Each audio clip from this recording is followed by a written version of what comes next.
This is Valmiki Ramayan, Season 7, Episode 6, Ravan's Dirty Tricks. Despite what had happened with Shuk and Saran, Ravan was not done with his spying.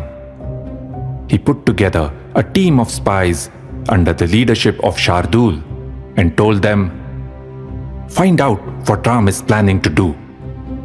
What are his closest advisors thinking?" Shardul and his men went into the Vanar camp. Once again, the Vanaras caught the spies and soundly thrashed them, and later Ram let them go. Shardul reported to Ravan, "Ram has set up camp on Suvail Hill. There is no one in the world like him. It is impossible to describe his greatness in words. Vaktum na shakto Ramasya gunan kaschin narah kshitau. O Lord, let Sita go, or please prepare for battle. They are almost at our doorstep." Ravan was disturbed, but even now he was more interested in playing dirty tricks than preparing for war. He hatched a devious plot to deceive Sita and get her to submit to him. He called for the Rakshas Vidyutjivva and asked him to make a lifelike replica of Ram's head.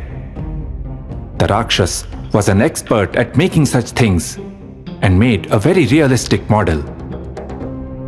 And then Ravan went to see Sita. He told her cheerfully, "Your dear husband is dead. You kept refusing me because you thought Ram would come and save you. You fool! Chinnante sarvatha moolam darpascha nihato maya. I have cut off your roots and crushed your arrogance. How will Ram save you now?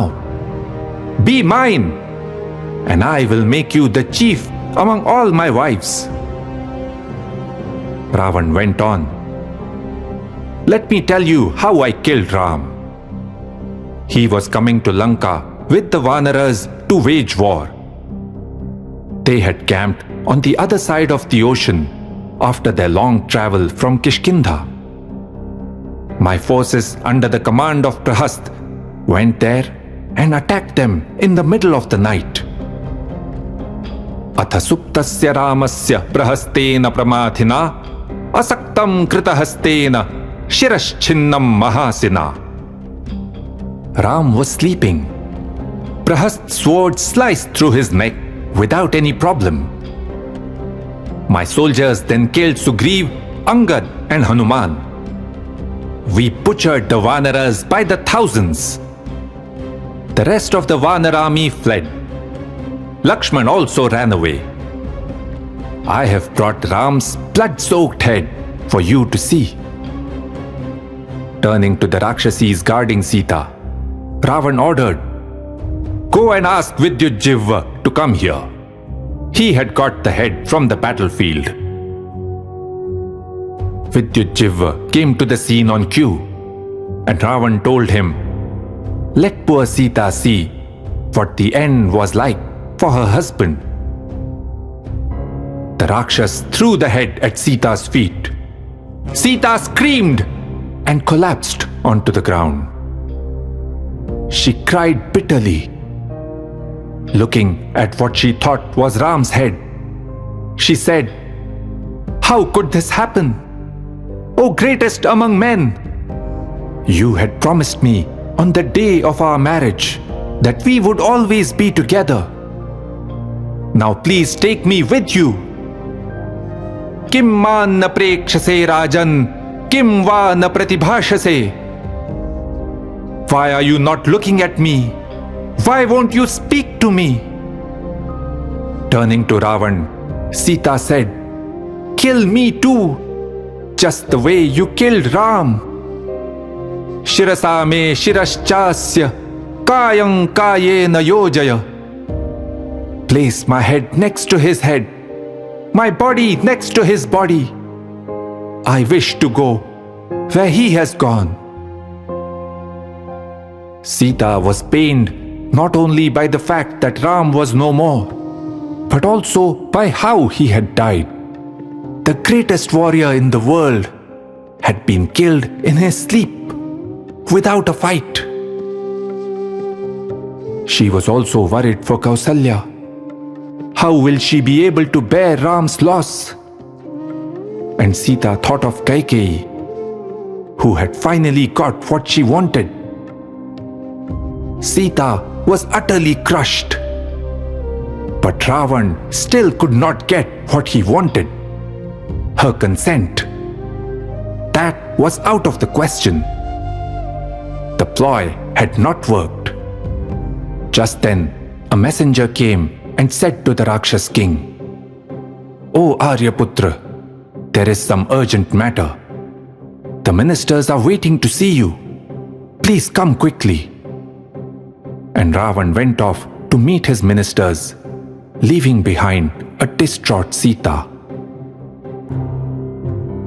A Rakshasi called Sarama had witnessed all this.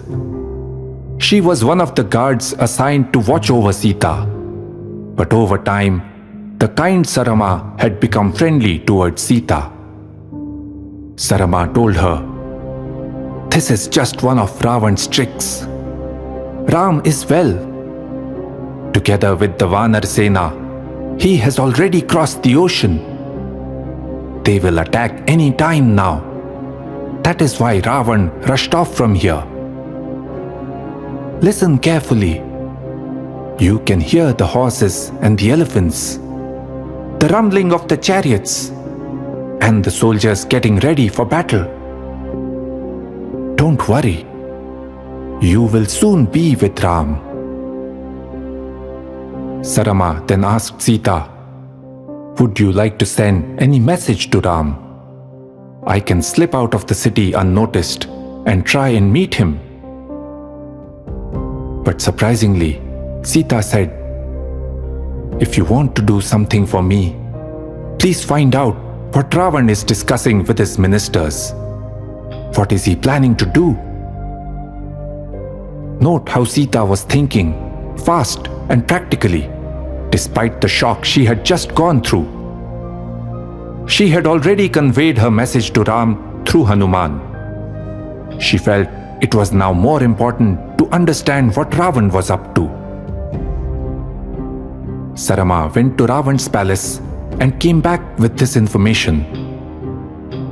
"Jananya Rakshasendro vai tvan mokshartham brihadvachah." Ravan's mother tried to convince him to let you go. And so did some senior ministers. But to no avail. Nothing can stop Ravan from destroying himself and all the Rakshasas. Iti, her, asa. That is how it happened.